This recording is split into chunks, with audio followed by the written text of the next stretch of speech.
I am Inanna, queen of heaven and earth. My family are the ancient gods who are real beings who walked among you, shaping your world with power and passion.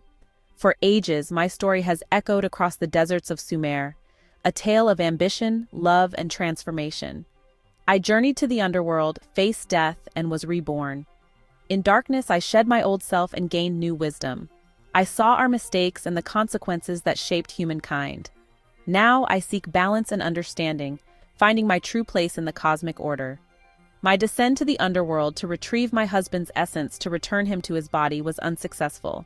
I was betrayed and left lifeless in the underworld, a warning to all who defied its queen, my sister Ereshkigal. But Enki revived me and I rose, reborn in fury, seeking vengeance. My cry for justice would ignite a war among gods, shaking the heavens and earth. Resurrected from the abyss, I was changed. My spirit forged anew by death and betrayal.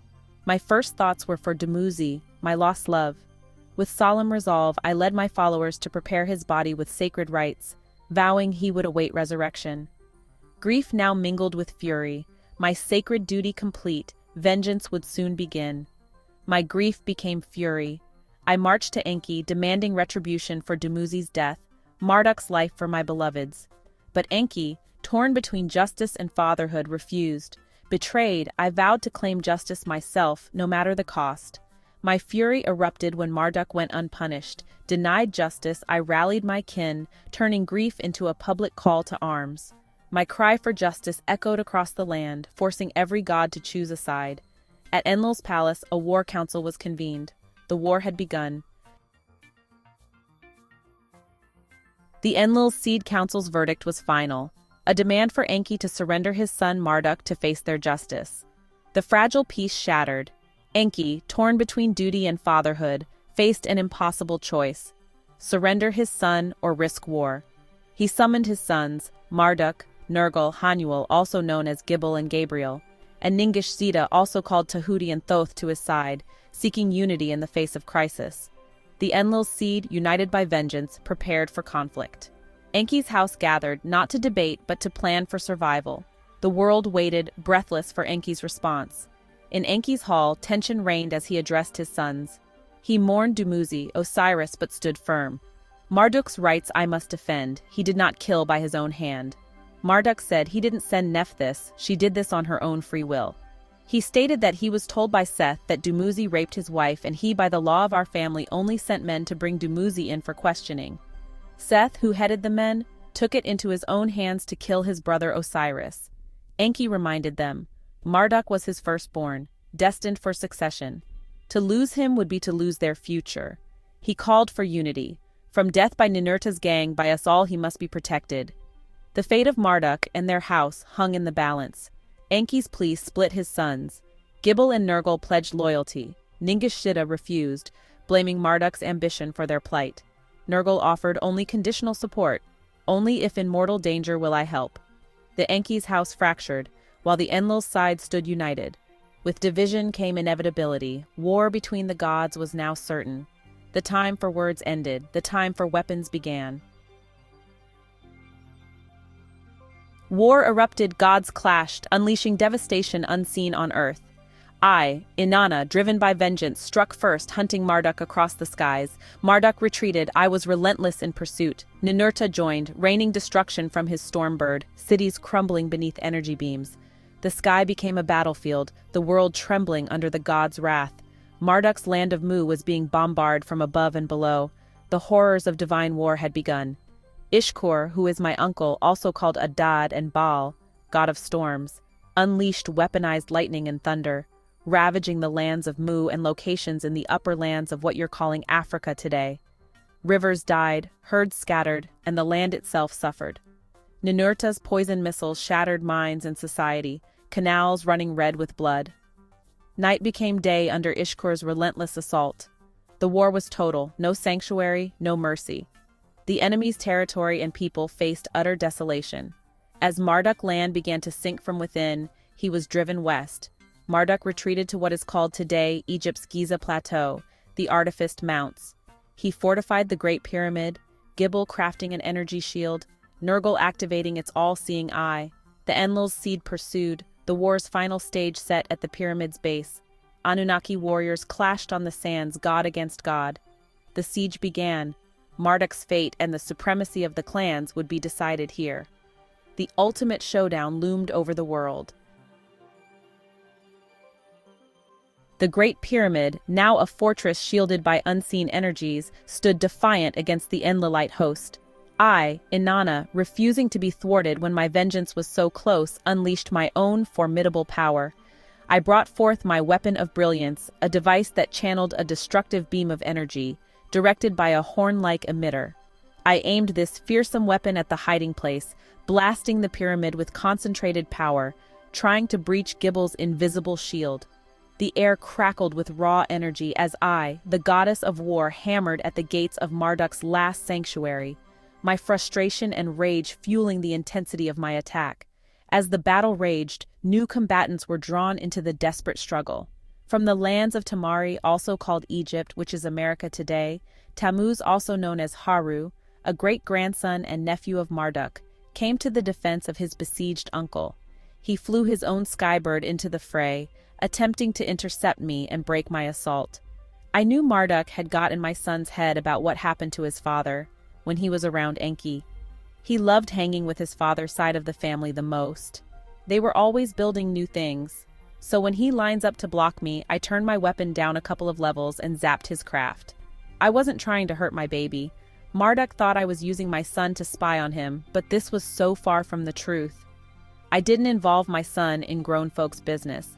I just want the laser to knock down his craft, but a result of the blast damaged his right eye, a wound that would mark him forever. That day broke my heart. My son was hurt and hid in the underworld with his uncle Tahuti, also known as Ningishida. While down there, I believe my sister Ereshkigal was trying to use this time to turn my son against me. The battle was taking its toll on both sides of the family, as a new generation was being maimed in the conflict of their elders.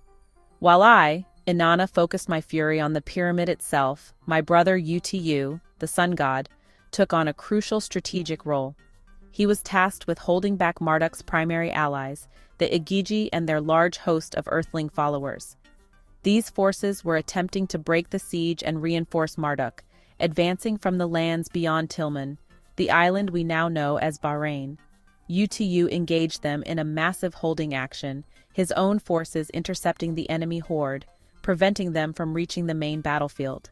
His success was critical, ensuring that Marduk remained isolated and trapped within his stone fortress, cut off from any hope of rescue.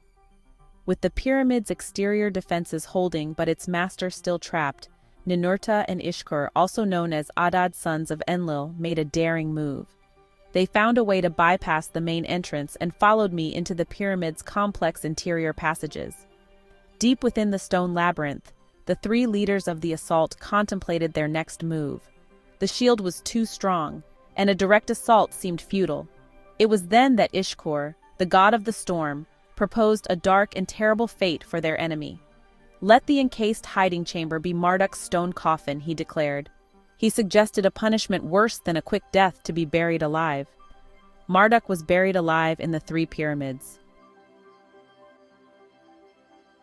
The war was over, but the world was broken. Marduk was exiled and became known as Amun-Ra. Peace was fragile, and the gods faced a new era. The council gathered to decide the fate of Earth, assigning Egypt to Ningishida, but I fiercely demanded my own dominion. My bold claim forced the gods to reconsider their plans for the future. The Council of the Great Anunnaki deliberated on my impassioned demand.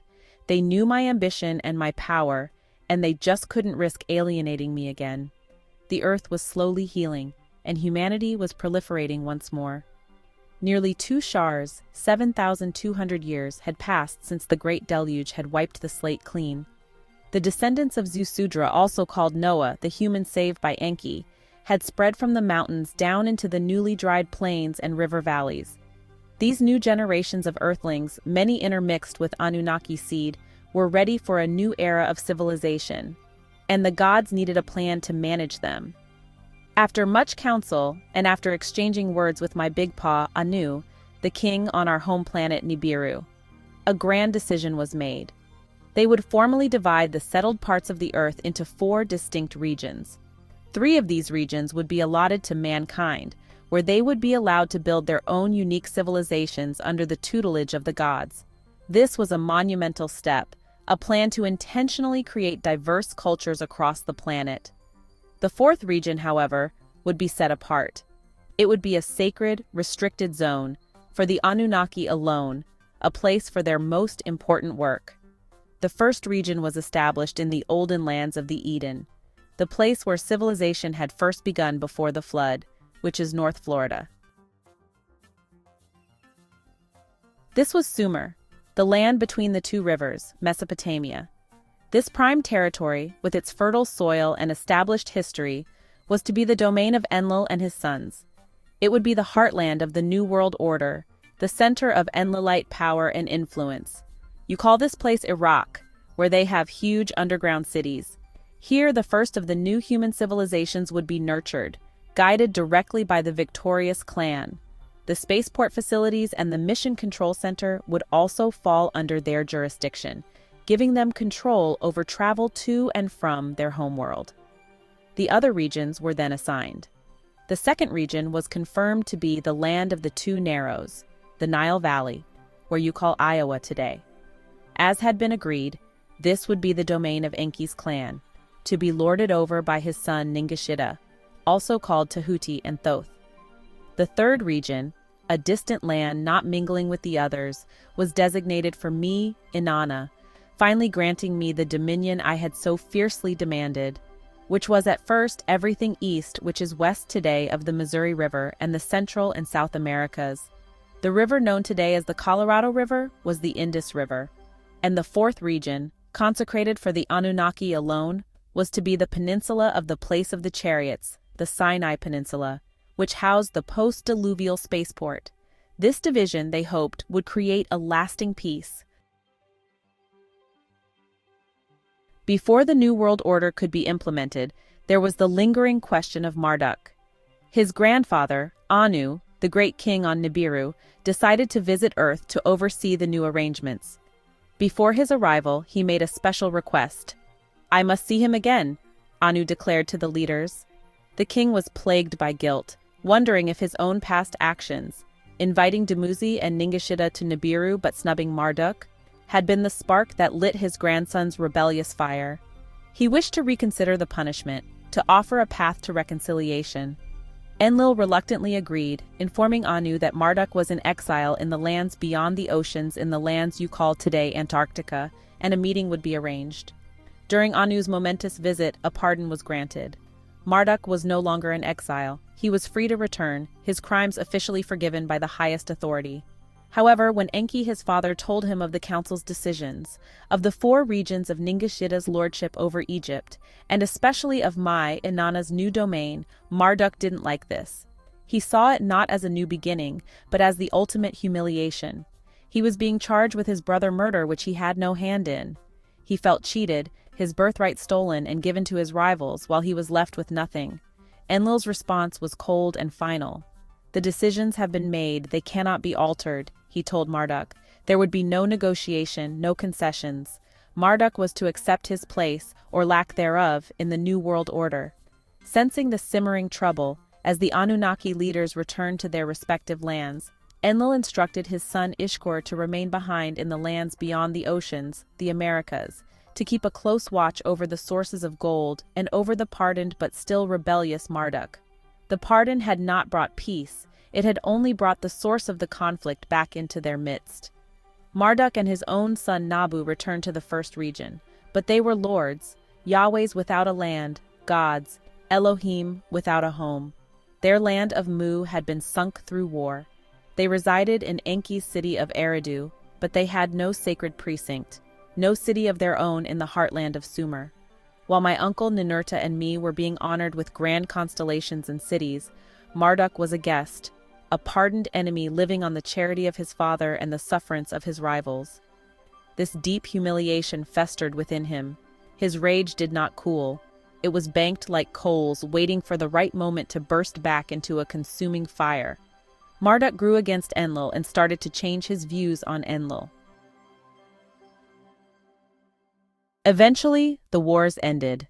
The Great Mother from Center Earth came to me in a vision and showed me that Marduk was telling the truth about his part in Dumuzi's death.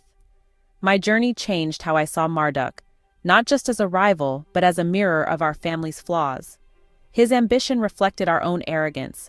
I still craved influence, but conquest alone would only bring more conflict. Now my plan was to restore balance, guiding our family and civilization into a new era. In order for you to understand what happened, I must take you back. On Nibiru, 1 year for us is a shar. A shar refers to the Anunnaki's home planet's Nibiru's orbital period around your solar system, which is a unit of time equal to 3,600 Earth years. A equinox refers to the approximate 150-year period it takes for the spring, vernal equinox point to move into a new zodiac constellation due to precession of the equinoxes, a slow wobble in Earth's axis of rotation. Each 150-year span is considered a distinct astrological age or zodiac age, with the current transition from the age of Pisces to the age of Aquarius being a prominent example. I returned to the age of Taurus when the bull ruled the heavens. This was my grandfather Enlil's era, his shar of power, spanning thousands of years. Enlil, commander of the Anunnaki, imposed order and authority, symbolized by the bull in the sky. His rule was absolute, shaping the destiny of gods and mortals alike. Yet his world of rules left little room for a goddess like me. The stars promised change, and I was ready. Under Enlil's watchful eye, civilization exploded. The age of Taurus saw the rise of Sumer's great cities, the invention of bronze, and the birth of writing, transforming society forever. The bull became a symbol of divine power and kingship, woven into every aspect of life. Even as ages changed, humanity clung to the bull, marking a dramatic transition in spiritual history. While the bull represented the masculine authority of the age, the divine feminine was embodied by the cow. This nurturing, life-giving aspect was personified by my great-aunt Ninti. In Sumer, she was the mother goddess, the lady of the rib, a key figure in the creation of humanity.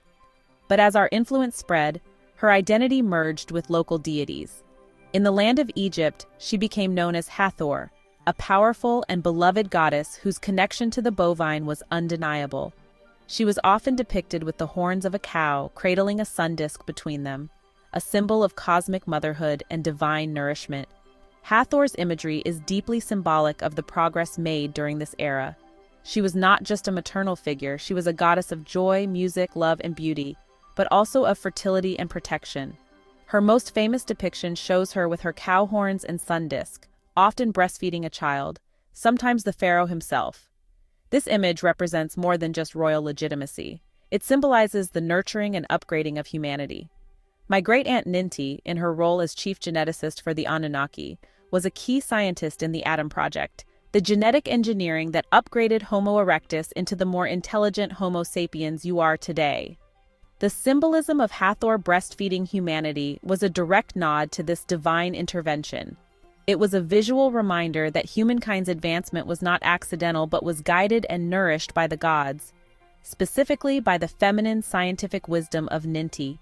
Her bovine form represented the prosperity, abundance, and life-giving force that was being poured into the human race. While Enlil provided the rigid structure and laws for civilization, Ninti Hathor provided the very biological and spiritual material for humanity to thrive within that structure. She was the divine mother, overseeing the evolution of her children. This duality of the bull and the cow was the central dynamic of the age of Taurus. Enlil's masculine, authoritarian rule provided the stable ground, the firmament upon which civilization could be built. Ninti Hathor's feminine, nurturing energy provided the life force, the genetic and spiritual upgrade that allowed humanity to populate and animate those civilizations. It was a powerful, if sometimes tense, partnership. But as the centuries of the bull's age wore on, I could feel this balance beginning to shift. A new power was stirring, one that would challenge Enlil's dominion and usher in an age not of the bull, but of the ram. Just as the stars had once heralded the age of the bull, they began to shift again, marking the end of my grandfather Enlil's shar. The sun, at the dawn of spring, no longer rose in the constellation of Taurus. Instead, It began its journey in Aries, the ram. This celestial event, which your scholars would later date from around 2200 BCE, was not a quiet transition. It was a cosmic signal that a new divine power was taking the reins. The universe itself was giving my cousin Marduk his time to rule. The stable, earthy authority of the bull was giving way to the fiery, assertive, and martial energy of the ram. Marduk embraced this new role with an intensity that shook the foundations of the old order. Where Enlil had demanded obedience through rigid structure, Marduk demanded it with an iron fist. His primary concern was order, an absolute and uncompromising order born from the chaos of the Anunnaki Wars and the shifting loyalties on Earth. The Ram is a symbol of leadership, action, and even aggression, a pioneer that forges ahead, breaking new ground. Marduk embodied this spirit completely. He was a warrior god, a strategist who saw the world as a grand battlefield to be conquered and organized under his singular command. His reign was characterized by a competitive, goal-oriented mentality that spread throughout the civilizations under his influence. This was an age of empires, of conquest, and of powerful kings who acted as the earthly extensions of Marduk's will.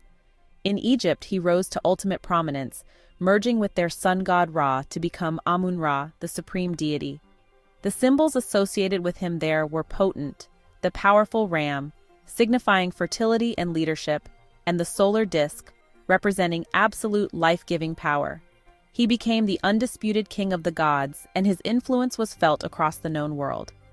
This shift from the bull to the ram was more than just a change in divine leadership. It was a fundamental change in the consciousness of humanity. The focus moved from the patient cultivation of the earth to the active pursuit of destiny. It was an age of ambition, conflict, and the establishment of powerful, centralized states that mirrored Marduk's own authoritarian style. He was a force of nature, a whirlwind of change that swept away the last vestiges of the Taurian age and remade the world in his own image, the image of the conquering ram. In Egypt, Marduk adopted the name Amun, meaning the hidden one, a masterstroke of strategy. By embracing mystery, he became unknowable, absorbing all other powers and traditions without erasing them. As Amun-Ra, he fused with the sun god Ra, embodying both the visible sun and the invisible force animating the cosmos. This duality made him untouchable. You cannot fight what you cannot grasp. His followers prayed to a god whose true form was secret, making faith an act of trust in the unseen. The legacy of the Hidden One echoes even today. The word Amen, spoken in prayers by billions, descends directly from his name. Though reinterpreted as so be it, its root lies in the Theban god-king. Marduk's greatest weapon was not force, but mystery. He understood that true power lies in what is unseen.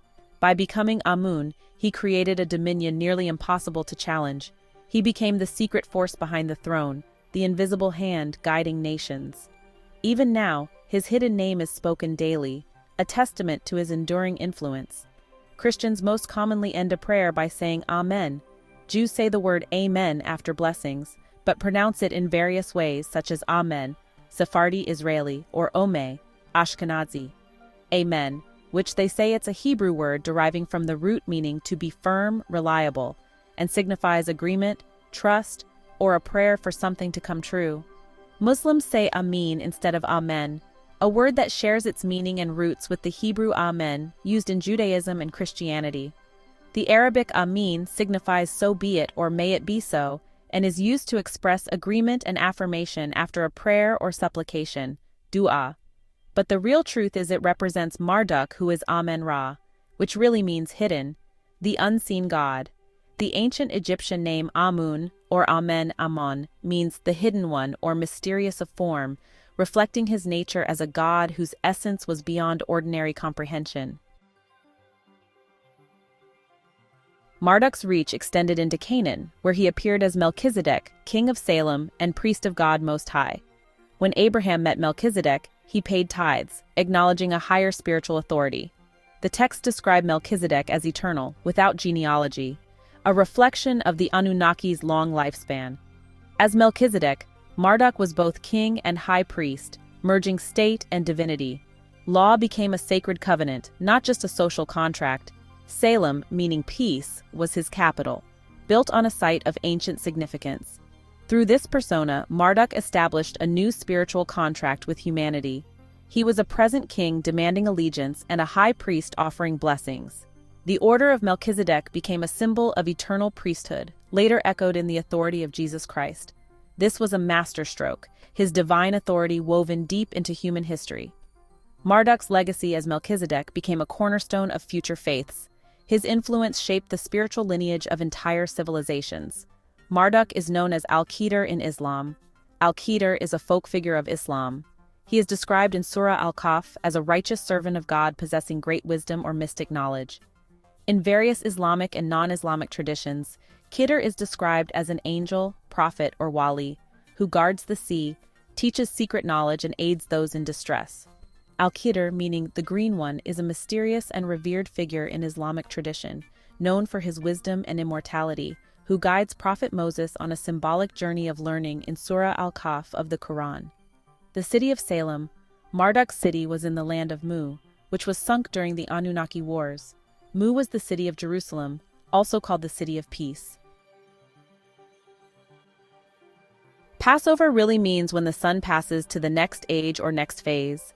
As the age of Aries faded, the sun entered Pisces, marking the rise of my son Tammuz, known as Horus and later as Jesus. I, Inanna, became Mary, the mother of God, watching as my son became the world's guiding light. The symbol of Pisces, two fish swimming in opposite directions, originates from our mythic escape as fish, embodying duality. This era was defined by the interplay of opposites, light and dark, spirit and flesh, faith and doubt. Humanity struggled between material desires and spiritual longing. My son's teachings aim to help mortals find balance in this duality. The miracle of the two fish in the Gospels is an allegory for this age. Feeding thousands with two fish symbolized spiritual nourishment born from opposition. The two fish represent the struggle and unity within duality. Embracing both sides leads to abundance and understanding. The age of Pisces was a lesson in navigating the currents of good and evil. My son taught that unity is found by embracing duality. Only by accepting both can one find the wholeness within. Duality, like the two fish or yin and yang, defines your world, but it is not the ultimate truth. The ego sees only opposites, creating conflict and judgment. Yet a deeper reality exists, the principle of three, which resolves tension between opposites. Everything exists in threes: hot, cold, and warm, left, right, and center. The third element is balance, the synthesis that creates stability. Spiritually, this is non-duality, awakening to unity and interconnectedness. The age of Pisces pushed humanity to seek this higher resolution. The two fish are bound together, forming a circle, a whole. The water they swim in is the third element, unified consciousness. The journey from duality to unity is the spiritual evolution of the Piscean age. Duality is a stage. The goal is to move beyond it. Light and shadow are not enemies, but two faces of the same reality. True realization is knowing you are the conscious ocean containing both. Yeshua foretold the coming age with a sign, a man carrying a pitcher of water, symbolizing Aquarius. The water bearer represents the flow of knowledge and divine consciousness.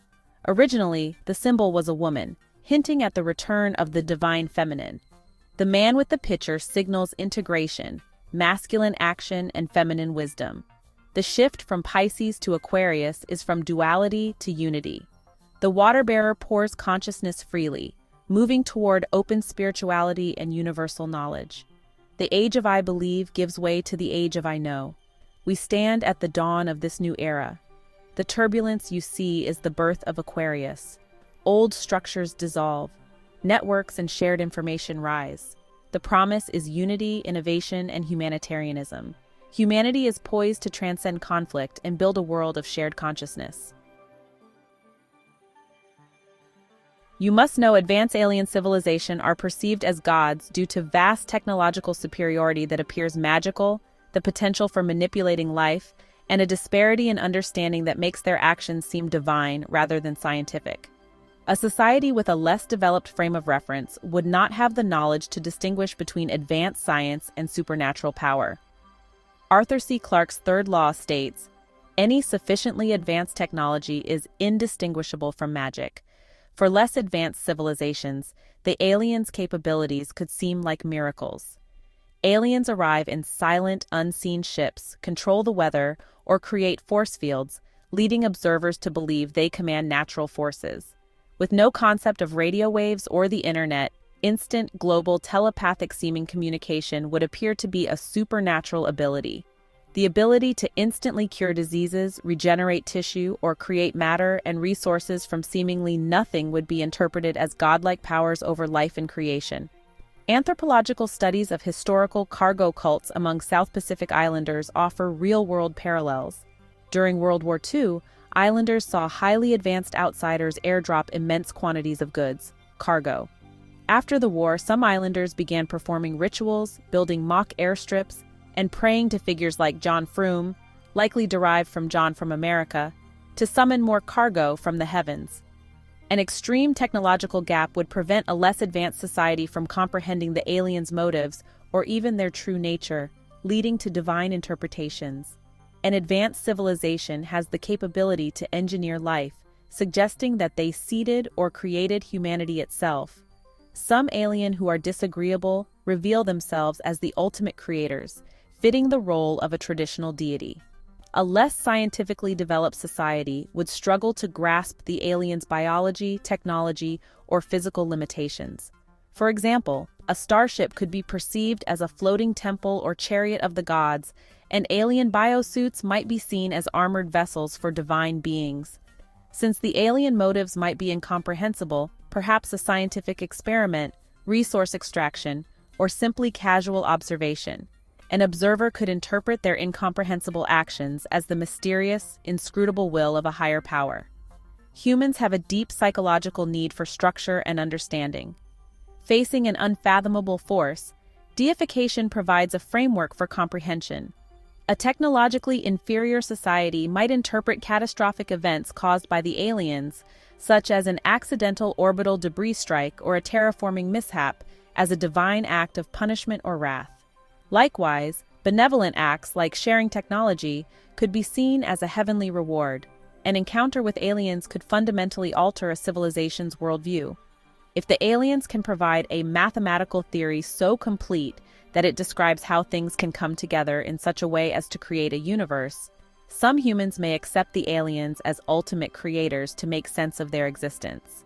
The arrival of aliens could be interpreted as the fulfillment of ancient prophecies or myths about celestial beings returning to Earth, reinforcing existing religious beliefs and cementing the aliens' perceived godhood. This is what happened to you.